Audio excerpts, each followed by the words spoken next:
If you like the video, kindly don't forget to like, share and subscribe the channel and hit the bell icon to get notified for the upcoming video. So hello student, here is a program which is calculating electricity bill using the concept of classes and object. ठीक है, तो question में थोड़ा सा आपको समझा देता हूं. प्रोग्राम लगभग आधा आपने करके रखा हुआ है. तो एक क्लास गिवन है, क्लास नेम इज इलेक्ट्रिसिटी और साथ में उसमें मेंबर डेटा दिए हुए स्ट्रिंग नेम.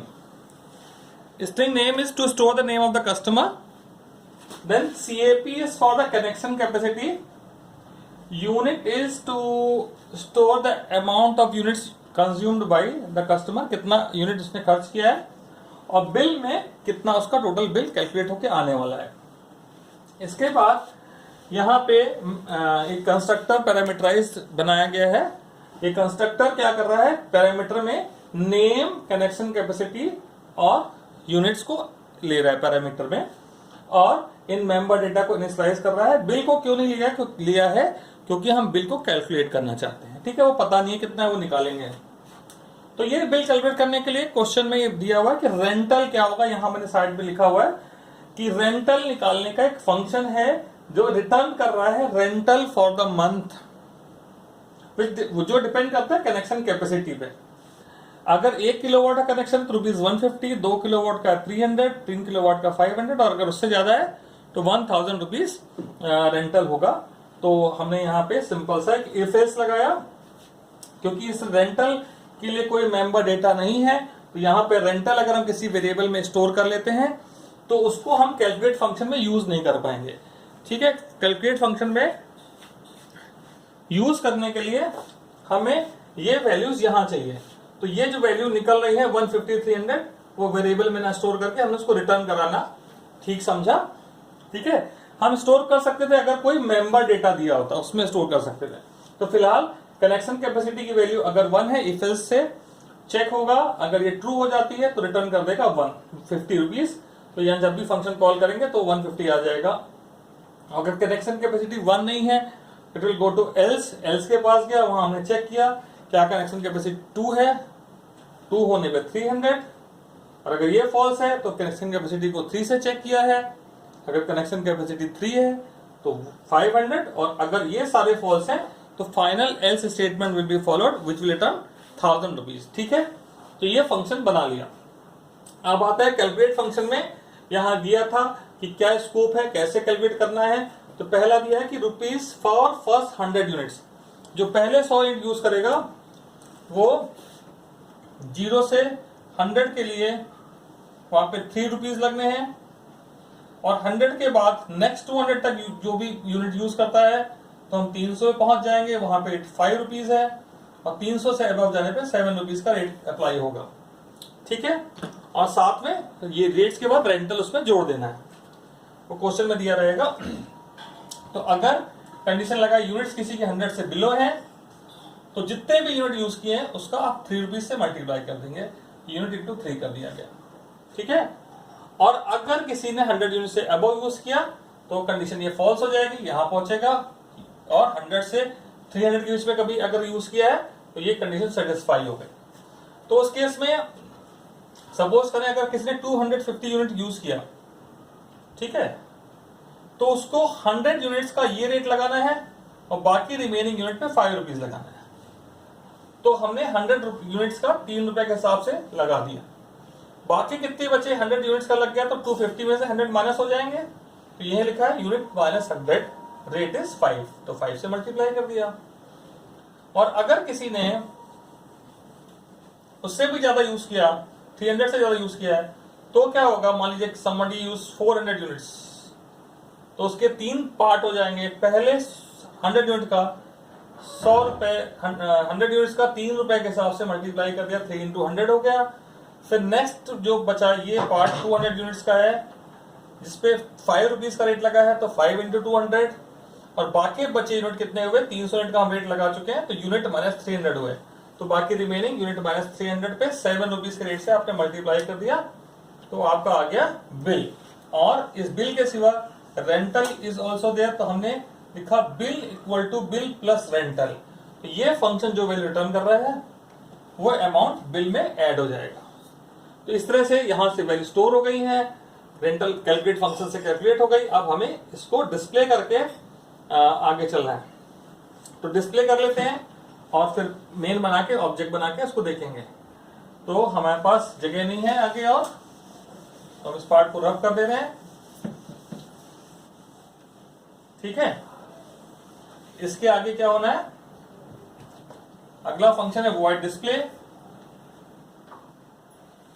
मैं दिखा दे रहा हूं, सॉरी, वॉइड कैलकुलेट हम बना चुके थे, so which is done. Now display function,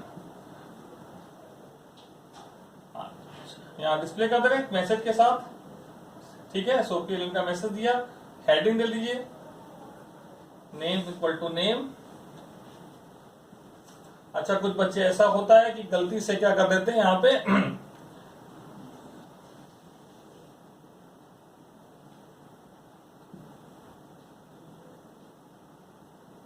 लिख देते हैं सी, या यहां लिख देते हैं एन।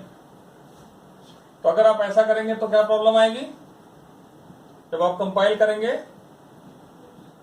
तो दिखाएगा कैन नॉट अनडिफाइंड सिंबल।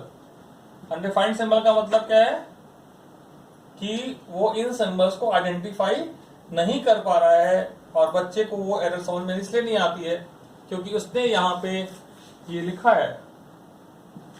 ठीक है, इसलिए मैंने ये पार्ट रब नहीं किया था। पर वो जो वेरिएबल एन, सी और यू है वो लोकल वेरिएबल है, वो उस फंक्शन के अंदर ही है, तभी तो हमने उनको इंस्टेंस वेरिएबल में कॉपी कर लिया था। ठीक है, तो ये जो एन, सी और यू है वो केवल कंस्ट्रक्टर के अंदर डिफाइन है, वहीं पे यूज हो सकते हैं, उसके बाहर यूज नहीं हो सकते। राइट, फिर आप बनाएंगे मेन, क्योंकि ये सब कुछ यूज करने के लिए शॉर्ट में लिख रहा हूं मैं, पब्लिक स्टैटिक वॉइड मेन, ये भी शॉर्ट में लिखा हुआ है।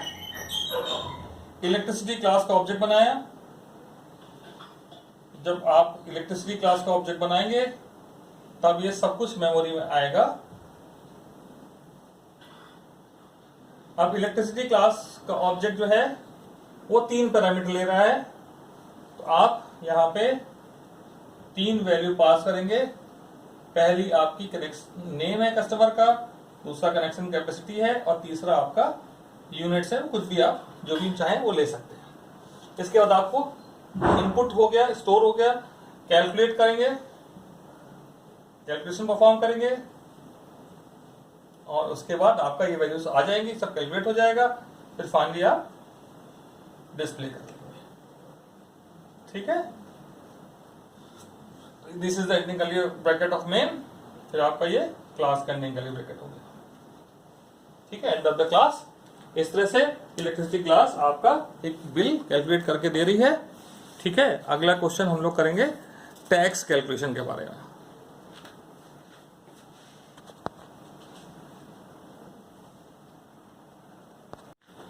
सो हेलो स्टूडेंट्स, अब हम लोग करते हैं अगला क्वेश्चन। एक पिछले क्वेश्चन में जो हमने देखा, हमने इलेक्ट्रिसिटी बिल निकाला था। अब इस क्वेश्चन में हम लोग इनकम टैक्स निकाल रहे हैं। ठीक है, और उस क्वेश्चन में जो बिल निकाला था तो बिल की वैल्यू मेंबर डेटा में दे रखी थी। इस क्वेश्चन में टैक्स निकालना है, but tax is not given as the member data. तो टैक्स पेयर क्लास में केवल 2 ही मेंबर डेटा है, एक है नेम, दूसरा है इनकम। और इस क्वेश्चन में यूजर से इनपुट भी लिया गया है, तो यहाँ 2 मेंबर डेटा मैंने डिक्लेयर कर दिए हैं क्लास टैक्स पेयर के, नेम और इनकम एज अ इंटीजर। तो हमें यहाँ पे रीडेटा फंक्शन बनाया है जहां पे हम यूजर से इनपुट ले रहे हैं। तो सबसे पहले हमने स्कैनर क्लास का ऑब्जेक्ट बनाया है यूजर से इनपुट लेने के लिए। उसके बाद नेम और इनकम को यूजर से next line function to input the string और नेक्स्ट लाइन की function to input the integer. फिर जो टैक्स कैलकुलेशन किया गया है, टैक्स कैलकुलेट करने के बाद उस वैल्यू को रिटर्न करा है हमने, क्योंकि ये जो वैल्यू जिस वेरिएबल में हम टैक्स कैलकुलेट करेंगे that value is part of this function. तो इस फंक्शन के अंदर जो वेरिएबल हम डिक्लेयर करेंगे जिसमें हम टैक्स कैलकुलेट करने जा रहे हैं, हम उसको रिटर्न करेंगे।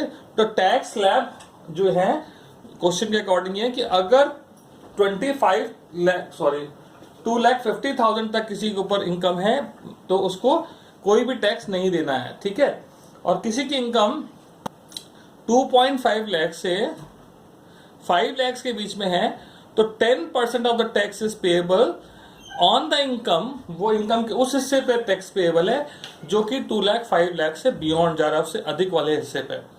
और अगर किसी की इनकम 5 to 10 लाख है तो उसको टैक्स है 25,000, साथ में 20% जो 5 लाख से ऊपर वाला पार्ट है उस पे। और किसी की इनकम अगर 10 लाख से ज्यादा है तो उसका टैक्स है 1,25,000 जो कि 10 लाख का टैक्स होता है, plus 30% of the income which is above 10 lakh. तो 10 लाख से ऊपर वाले हिस्से पे 30% टैक्स है। उसके बाद यहाँ पे डिस्प्ले फंक्शन है। डिस्प्ले फंक्शन में इस वाले एग्जांपल में हमने टेबुलर फॉर्म में डिस्प्ले करके दिखाया है। उसके बाद हम इन सारे फंक्शंस को वन बाय वन कॉल कर लेंगे। तो देखिए, कंप्यूट टैक्स फंक्शन में हमने टैक्स वेरिएबल लिया जिसमें हम टैक्स कैलकुलेट करने जा रहे हैं।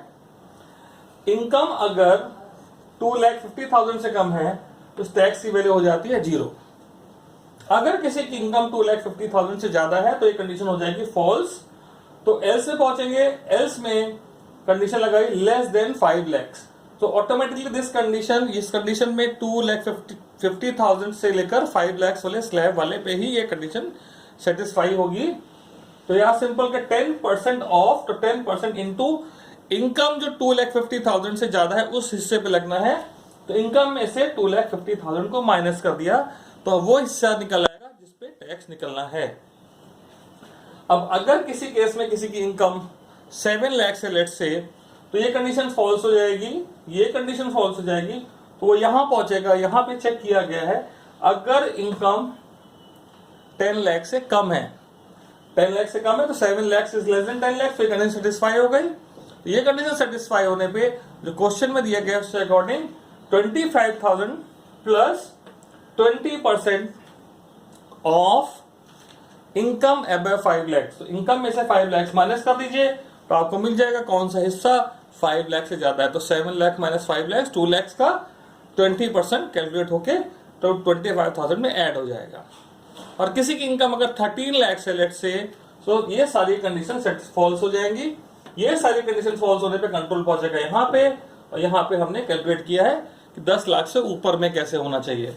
तो 10 लाख से ऊपर की कंडीशन थी 1,25,000 plus 30% of income above 10 lakh. Income में से 10 लाख माइनस कर दिया, 3 लाख बचा, इसका 30% निकल आएगा। रिटर्न टैक्स, ये वैल्यू वहां पहुंच जाएगी टैक्स की जहां से इस फंक्शन को कॉल किया जाए। फिर बनाया है डिस्प्ले फंक्शन।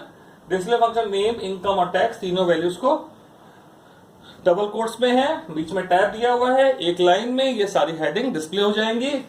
इसके बाद हमने इन वैल्यूज को, इन वेरिएबल्स को, नेम को डिस्प्ले किया, टैब छोड़ा, इनकम को डिस्प्ले किया, टैब छोड़ा, और टैक्स को डिस्प्ले करने के लिए हमने ये फंक्शन कॉल कर दिया। जैसे ये फंक्शन कॉल हुआ कंट्रोल यहां पहुंचेगा, यहां पे टैक्स कैलकुलेशन परफॉर्म करने के बाद ये वैल्यू जो रिटर्न करेगा वो यहां पे डिस्प्ले हो जाएगी। ठीक है। और सबसे इंपॉर्टेंट पॉइंट, ये सब कुछ होगा कब? सबसे पहले हम क्लास टैक्स पेयर का ऑब्जेक्ट बनाएंगे, और फिर इन ऑब्जेक्ट बनाने के बाद जब रीड डेटा कॉल करेंगे तो ये यूजर से इनपुट लेगा। इनपुट लेने के बाद जब हम डिस्प्ले फंक्शन कॉल करेंगे तो इस फंक्शन की हेल्प से यहाँ पे टैक्स कैलकुलेट करके ये सारी वैल्यूज को डिस्प्ले कर देगा। इस तरह से इस फंक्शन बनाने से हर जॉब के लिए डिफरेंट फंक्शन बन गए तो हमारा काम आसान हो जाता है। सो आई थिंक ये दोनों प्रोग्राम्स आपके समझ में आ गए होंगे। Thank you very much for watching this video.